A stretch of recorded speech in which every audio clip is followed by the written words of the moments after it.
Hi, Miss PG. It's Nick, or Nikki. Just want to say hi. All right, so I'm going to start the historical speeches presentation. All right, so the first one I chose was John Ball, and he did the speech, Cast Off the Yoke of Bondage. So I'm going to read you the speech first. Let's see, I have it right here. When Adam delived and Eve span, who was then the gentleman? From the beginning, all men by nature were created alike, and our bondage or servitude came in by the unjust oppression of naughty men. For if God would have had any bondman from the beginning, he would have appointed who should be bond and who free. And therefore I exhort you to consider that now the time is come, appointed to us by God, in which ye may, if ye will, cast off the yoke of bondage and recover liberty. So, speech is fairly short. It's a good one, though. It's a good one. Okay, so let me give you the rhetorical analysis of it. John Ball was an English priest who took prominent role in the Peasants' Revolt of 1381. This speech by John Ball addressed the rebels who were angered by the king's capping of the wages after the Black Death and a poll tax that he imposed onto his kingdom. John Ball's many radical sermons argued on behalf of a social justice.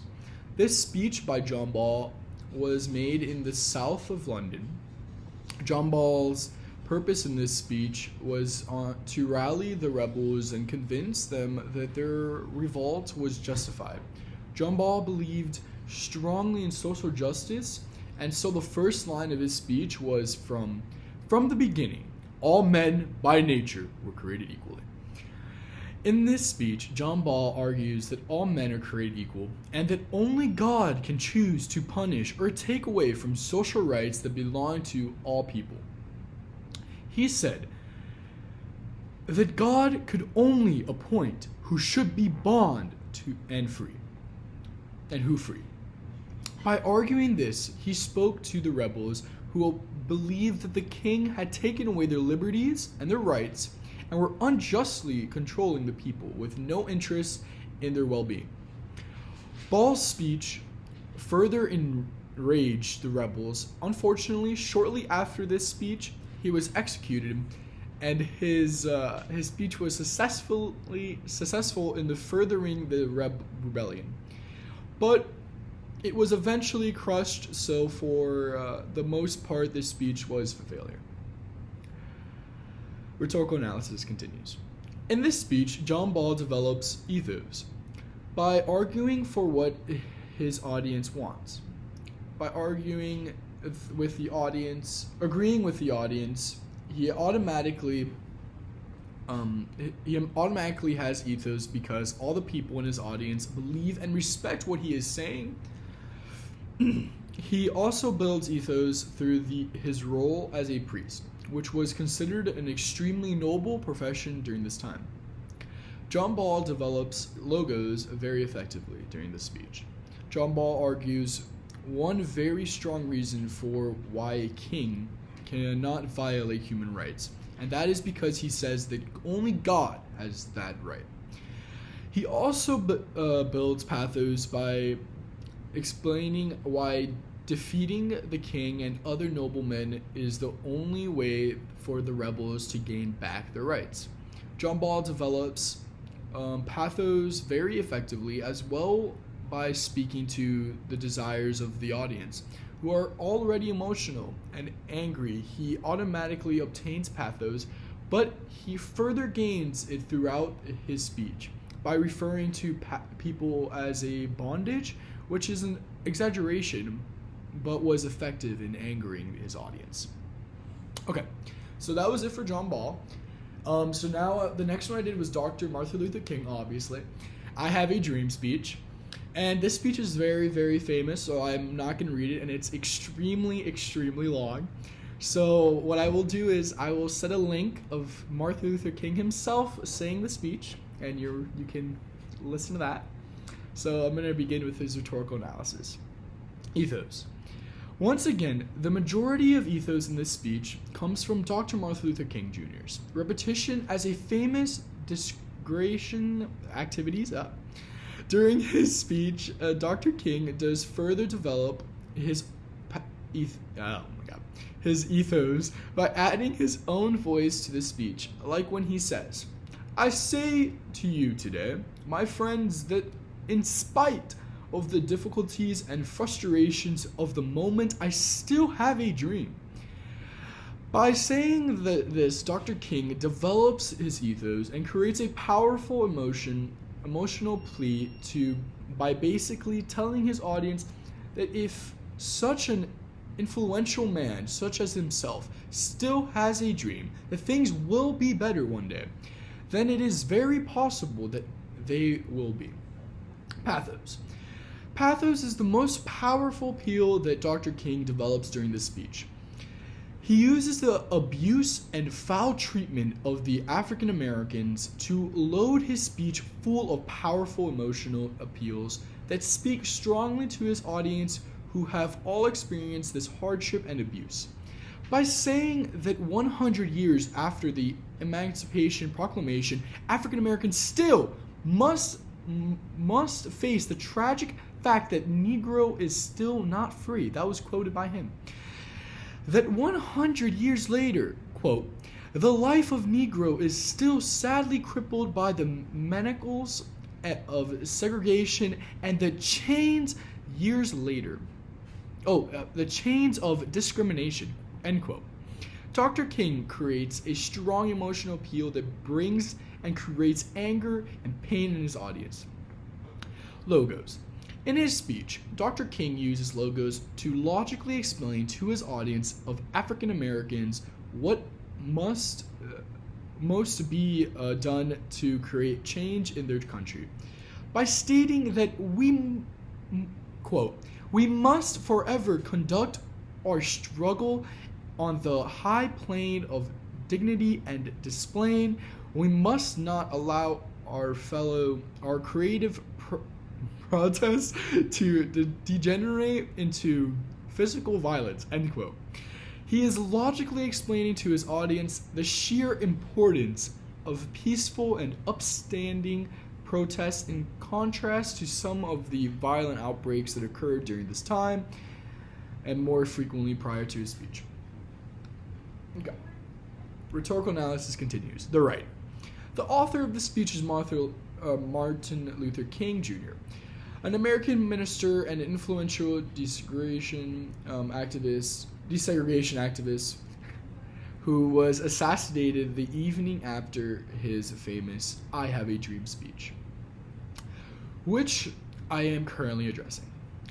He lived from 1929 to 1954 and argued for the nonviolent approach to protesting the mistreatment of African Americans during this time. Purpose. The purpose of his speech by Dr. King was to create a lasting impression on his audience of both African Americans but also the white people that would lead to better treatment of African Americans and eventually desegregation and for everyone to just be treated equally. Audience. Martin Luther King Jr.'s audience consisted mostly of African Americans who had come to Washington to protest, but his speech was also intended for white citizens to watch in person or on television to show them that there can be a peaceful protest, and for what he was fighting for was to equal rights for all African Americans. And yeah. The topic of this speech was hope for better treatment, hope for fairness, and hope for desegregation. The most famous line in this speech, I Have a Dream, is an argument for his audience of African Americans to still have hope that a better day will come without segregation. The context. A century after Abraham Lincoln's Emancipation Proclamation was celebrated in 1963, the National Association of Advancement of Colored People launched a campaign against desegregation in the U.S., which was led in part by Martin Luther King Jr.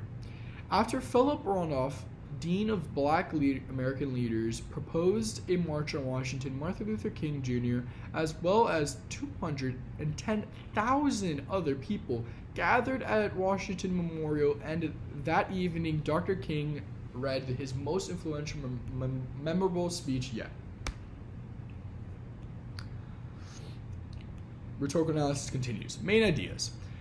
The main ideas that Dr. King presents in this speech are that still 100 years after the Emancipation Proclamation, African American citizens are still being treated unfairly. But that his audience still needs to remain hopeful because change is nearing. Rhetorical devices. The rhetorical devices most prevalent in this speech are parallelism and repetition. One example of a repetition is in paragraph 5 of this speech when Dr. King says, "Now is the time to make real promises of democracy. Now is the time to rise from the dark and desolate valley of segregation to the sunlight path of racial justice. Now is the time to open the doors of opportunity to all God's children. Now is the time to lift our nation from the quicksands of racial injustice to the solid rock of brotherhood." End quote. Even though Martin Luther King Jr. was assassinated shortly after this famous speech, his past work, as well as this speech, had substantial effect on African Americans, and Americans in general as a whole, and at least in part led to desegregation and racial justice that soon followed. Very influential man.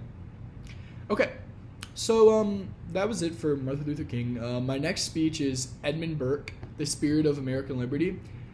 This speech is just outrageously long. I mean, I think it was like 10 to 11 pages long. I'm not going to read it. So here we go for that. The rhetorical analysis for this speech. Ethos. The ethos in this speech comes mostly from Mr. Burke's repetition as a powerful member of the British Parliament. In his speech, though Edmund Burke does develop ethos by occasionally speaking about himself in the first person, like when he says, quote, "But I confess, possibly for want of his knowledge, my opinion is much more in favor of prudent management than force," end quote. By including himself in his speech like this, he is connecting the opinion that he is trying to express to his own opinion on the matter, which has more weight given that he is a powerful man. Pathos. Edmund Burke doesn't use emotional appeals frequently throughout his speech, but in certain places, like in paragraph 8, where he states, "The people of colonies are descendants of Englishmen," end quote. He uses people's inherent feelings of patriotism to develop a connection between them and the colonies. Logos. This speech focuses on developing logos instead of pathos to try and persuade probably a more intelligent, logical audience using logic rather than emotions. In his speech, he employs many examples of logos, including in the third paragraph when he states, quote, "Terror is not always the effect of force, and an arraignment is not a victory. If you do secede, you are without resources. For conciliation failing, force remains, but force failing, no further hope of reconciliation is left," end quote. In this line, Mr. Burke explains to his audience the drawbacks of violence in a logical way that explains logically what the negative effects of violence entail. Okay, rhetorical analysis continues. Writer. The writer of this speech was Edmund Burke, an Irish Protestant and a member of the British Parliament. He lived from the 1729 to 1797 and gained power through speeches against appreciation in India, France, and America. Purpose. The purpose of this speech by Edmund Burke was to argue for the rights of all the colonies in America and to propose 13 resolutions for conciliation, which he hoped would end any need for violence. The audience.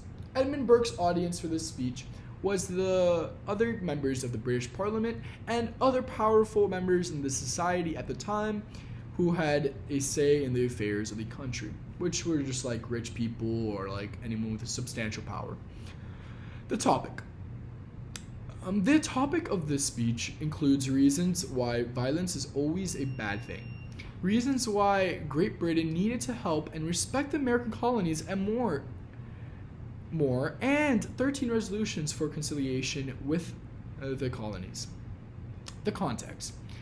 During the time up to preceding Edmund Burke's speech, tensions with the American colonies were increasing quickly, and a civil war seemed to be coming. Edmund Burke believed that violence against the colonies would only lead to grave disaster for both sides, and so argued for a peaceful resolution to these tensions by claiming that money collected from the colonies was far more important than putting them in peace in their places. End quote. He tried to convince the Parliament that reconciliation should be reached. Rhetorical analysis continues. Main ideas. Throughout this speech, Edmund Burke talks largely about the effects of violence on both Great Britain and on the Americas. And he tries to explain the reasons why the American colonists deserve fair treatment and shouldn't be subject to a war. Edmund Burke proposed the following 6 resolutions to settle the American conflict peacefully. Allow the American colonists to elect their own representatives. Acknowledge Great Britain's wrongdoings. Developing an effective method of choosing and sending the colonies' delegates. Set up a general assembly in the colonies. Stop gathering taxes forcefully and only gather them when needed. Grant further needed aid to the colonists. And those were his the 6 resolutions that he proposed. Rhetorical devices. Edmund Burke uses rhetorical questions constantly throughout his speech to force his audience to contemplate for themselves the effects of their possible future actions.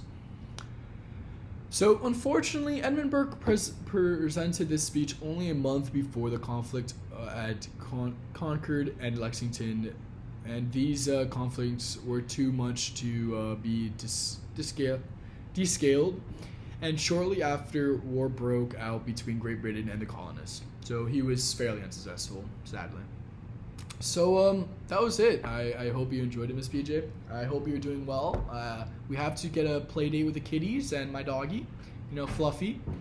All right, take care.